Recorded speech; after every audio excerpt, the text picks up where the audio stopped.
What's up, peoples? It's Gendo here. Welcome back to the Basque Boys. As always, if you are still enjoying the series, please do go and drop it a like. Now, today, we're going to start rounding down this Season 6. Of course, we're going to be taking on Sevilla and Betis, but before we get to that, we're not going to do the matches first. Actually, we got Regen Day that just happened a couple weeks ago, as well as a little bit of news that could concern how our transfer business is going to go down in this offseason. So this year, there wasn't really a prime class of player. Out of about 20 people, there were only these 5 that I highlighted as those that could potentially get to 3-star or above, and actually a couple that could reach a potential 4 or even 5-star with Inigo Bilbao, that potential to be a 5-star player. And it's just unfortunate that he is a center attacking mid, because I'm full up at center attacking mid right now. He can also play out on the left or the right, so I could train him up to be better at one of those positions. But hey, at least that I have somebody that's a decent potential right now that if he doesn't fit in this system, I can eventually sell him on. But yeah, he's currently my 5-star potential, one of my several 5-star potential players coming in during this Regen Day. And then the other one that's close, a 4.5-star, is Daniel Lassa coming in, 16 years old. He is a left attacking mid, so I don't know why I always keep getting attacking mids as prime regens in my Regen days. It's getting a little bit annoying. But overall, not too terribly bad for 16 years old. I can see him definitely developing to at least a 3-star under the tutelage of Hervias or Muniain. But again, it's another player that he needs to have a lot of development to actually reach his potential. And yeah, he's 16 years old, several years ahead of him to actually fully utilize it, but we'll just have to wait and see. To round out the other 3 people that have that 3-star potential going forward, Mikel Echeverria, goalkeeper, 15 years old. Yeah, not really much to say about that. Enico Rodriguez, also 15 years old, center mid. Not really much to say about him either. There's a lot of development ahead of him. And then Mikel Palacios, 16-year-old center back. Same thing, very average right now for his age, and still has a lot of development going forward. Now, going forward of what my transfer business could take place in the offseason, I'm highlighting Eder Vasquez for a reason, because both Eder Vasquez and Oscar Ray, that center back that I highlighted last episode or 2 episodes at this point, both of them have relegation release clauses in their contract. If Osasuna go down, they can go off on a fee of only 18 million, and in Oscar Ray's case, it's 10 million. But as of right now, Osasuna are not doing good whatsoever. They're currently sitting in 18th place. They are in the relegation zone. They're 6 points from safety with 5 matches left to go in the season. So it's a very good possibility that they're going down, and if that happens, I'm poaching both those players. As far as the R2 relegation tip teams in Cordoba and Valladolid, they really didn't have any good players in that squad that I could poach, so let's just not worry about that. And let's take a look at the matches since our last episode. 4 league matches, undefeated, but only 10 points. Couldn't get the full complement of 4 wins, but we did start it off with a very nice, solid 3-1 victory against that same relegation-tipped Osasuna side. Muniain getting himself a hat-trick. He proves himself useful when he wants. Other times, he's just a bit of an knobhead, but he was able to get a hat-trick on this day. Following that up, though, very disappointing 1-1 draw versus Celta. They've been a bit of a bogey team for us since the start of this series, and once again, Muniain getting the only goal for us. Actually tying that up. I completely forgot about that, but they tied the match up at that point in time. Couldn't really get a lot going on in that match, but we followed that up with a 4-1 victory away from home against Valencia. 4 different goal scorers there. Muniain also adding to his tally. This is what put him over the 20-goal mark for, I think, the 2nd or 3rd season in this series. So he, like I said before, he can play extremely well when he wants. Other times, he's a bit of a knobhead. I don't know. But anyway, then back at home versus Espanyol, a solid 2-0 victory. Muniain, the only proper goal on our side. Own goal from Espanyol helping us out. And it looks like with 6 matches left to go, it's going to be a fight from 1st to 5th to see who gets placed where. Barcelona still at the top with Atletico sitting just 4 points behind them. We're 2 points behind them in 3rd place now. We jumped Sociedad, but they're still 2 points behind us, and Villarreal sitting there just 3 points behind us. So all these matches, very important coming down the stretch on who is exactly going to end up where and who is exactly going to get Champions League or Europa League football next season. You just take a look at how tight this is. But we're going to worry about that at a different time, as we got ourselves today a match versus Betis away from home. We're going to go back to the 4-3-3 V formation lineups as follows. Ghana is going to be in net. Azpilicueta, Laporte, Martinez, and Nacho Monreal along the back line. Yes, we don't have Lekwe today because Lekwe is injured. Unfortunately, he picked up an injury in between the Espanyol match and now, so he's going to be out for another week or so with a pulled hamstring, so that's why he's not playing today. Anyway, sitting in the middle of the park, we got San Jose as the defensive mid, Linton Jr. and Marino above him, out on the wings, and up front, it's the same top three you're going to get every single match. Muniain, Hervias, Villalibre sitting up top. Villalibre, 34 goals on right now. Let's see if we can try and get himself 40 before the end of the season. We got 6 matches left to go. Let's see if we can try and push him. And as far as the bench is concerned, I do have a few of my under-19 sitting up there because we just don't have any depth on my bench that's fully fit right now. So Carlos Ribera, Gallego, Shabby, of course, Chechu Marino, all on the bench just to try and fill numbers. That's it. And so far in this match, not a lot has happened. In fact, Batiste has had a good majority of the ball, and the first highlight falls to Batiste. It's just very unfortunate. 31 minutes on. Gill taking it outside, crossing it inside. Good clearances away as the ball falls into the 6. The red of the Bilbao players swarming to try and clear it away. It forces another corner. And can we just clear the ball out here? It falls to Gill once again at the top of the box, getting it through. Weak-ass shot, saved by Otengana. Immediately following that up, we actually have a highlight here. Azpilicueta to Villalibre. Immediately, 10 seconds after that save by Otengana, distributed out to the middle perfectly, gets it out to Azpilicueta, crosses it into Villalibre, and it's 1-0 to the club. Here I am moaning that the highlights are going Batiste's way, if there were any, and it turns around, and we got ourselves a highlight of our own, a counterattack that leads to a goal. Azpilicueta into Villalibre, can't get much prettier than that. Hervias now with the ball, gets past the defender, gets past 2. Oh, the cross doesn't go into a Bilbao player. Instead, it's right to a Batiste player, and now they can hit a counterattack of their own. Nice interception by Azpilicueta.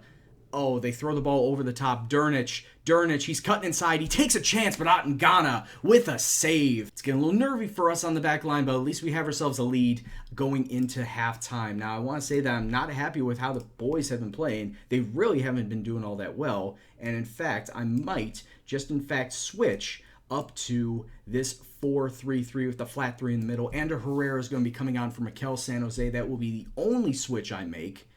Going back to the team talk, everyone's looking fine. I'm going to stay on the counterattack that I just dropped it down to instead of playing on control. So we're going to go out second half, hopefully with the flat 3 now. That'll give us a little bit more fluid momentum. Almost immediately, though, 3 minutes into the half, it's another highlight for Batiste as they flip it through Borja to Gill to Dernich to Zuzula. Oh, Otengana with a save right at the post. It goes out for a corner, but Batiste still having a bunch of attacks. They've had 15 shots in this game already.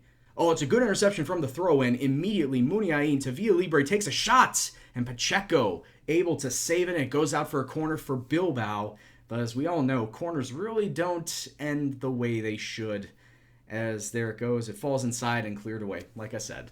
But anyway, 58 minutes on now. Ball out to the newly subbed on Shabby. Gets it through to Ander Herrera. Out to Azpilicueta. Back out to Azpilicueta. Tries to get it through, and we can't just finish the ball.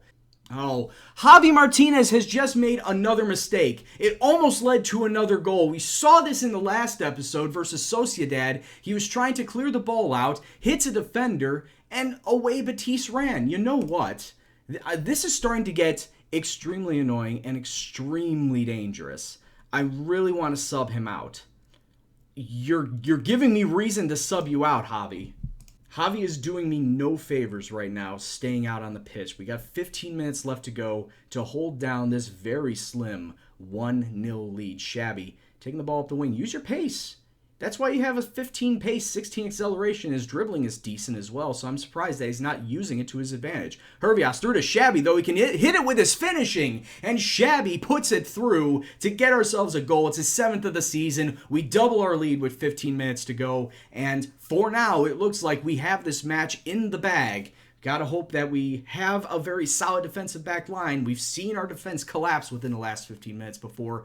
So let's try and hold up everything at the back. That's a great finish underneath the goalkeeper from Shabby there. Good stuff. Great pickup. And time is just ticking away. 2 minutes of stoppage time on the clock. Doesn't matter. Ref blows his full-time whistle. We walk out winners from Batiste 2-0. A very solid victory, especially in that second half. As it looked like we started to come together in that second half. First half was a little shaky. Yes, we did score that goal, but it looked like Batiste could have scored at any time in that first half. So I'll take this result and let the boys know that they did a good job. That actually sees us up into second place right now. Atletico have not played yet, but for now, we're in second place. So that's something. All right then, so let's now get into the second match of today, and we're taking on Sevilla at home. Atletico Madrid drew their match after us, but then won on the day before we're playing, so they have retaken second place. If we win, we'll be level on them with points, but we'll be beating them because of overall head-to-head results. So wins from here on out matter.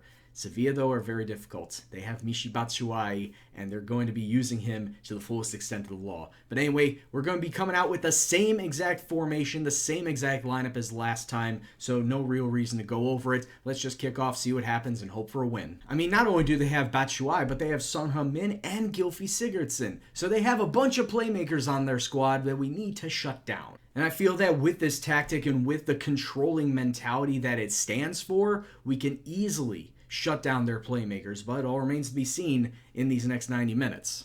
Free kick, top of the box, Pablo Hervias. Oh, what a great goal, son! Into the upper bins!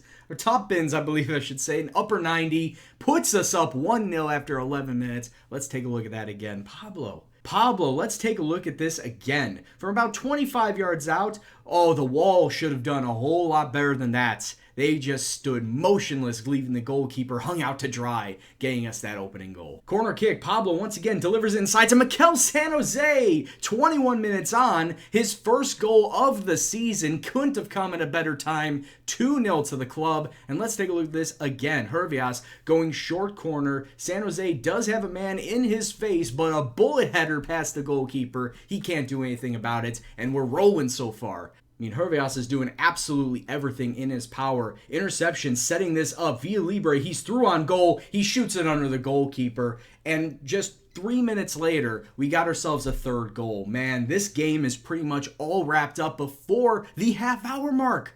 Look at that pass from Linton Jr. Perfect pass over the back line. Villa Libre one-on-one with the goalkeeper. Yeah, I mean, that's a great finish. Not the best, but it's still great. 1 minute stoppage time on the clock. Could we see ourselves get a fourth goal before halftime is called? Ball out to Monreal. He does have several options in the box. It's an own goal. It's an own goal by Sevilla, by Carisao.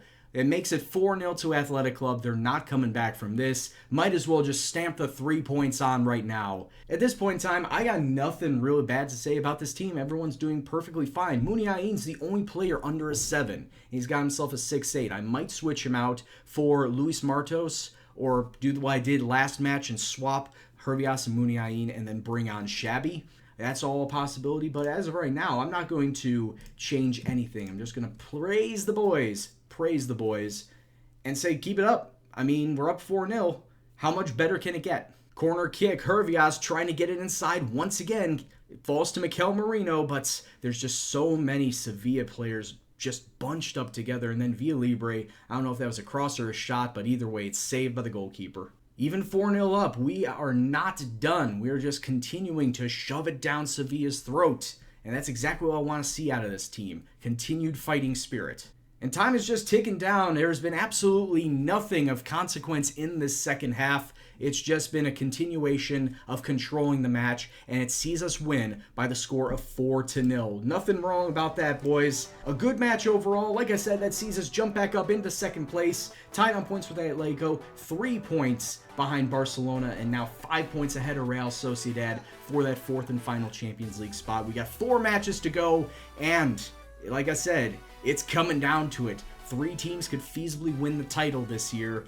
Will it be us? Will it be Barca? Will it be Atletico? So that means next episode we're going to have ourselves the final 2 matches of the season to see who wins the La Liga title in real time. Yes, that does mean the Copa del Rey final is going to get pushed to its own episode. That's fine. It's a major title. We haven't won it yet. And I feel we can also do the stats bit after that match. So that's going to get pushed further out. Next episode is going to be Numancia and Deportivo to determine who wins the La Liga title. Will it be us? Will it be Atletico? Will it be Barcelona? Hope you check in next time to find out. But anyway, guys, hope you enjoyed this episode. If you did, please go and drop a like, share, subscribe, and all that jazz. Comment below on what you thought about today, as well as the series as a whole. I appreciate every comment that you put down. But anyway, guys, this is Gendo, and I'll see you in the next video. Take care, and peace out.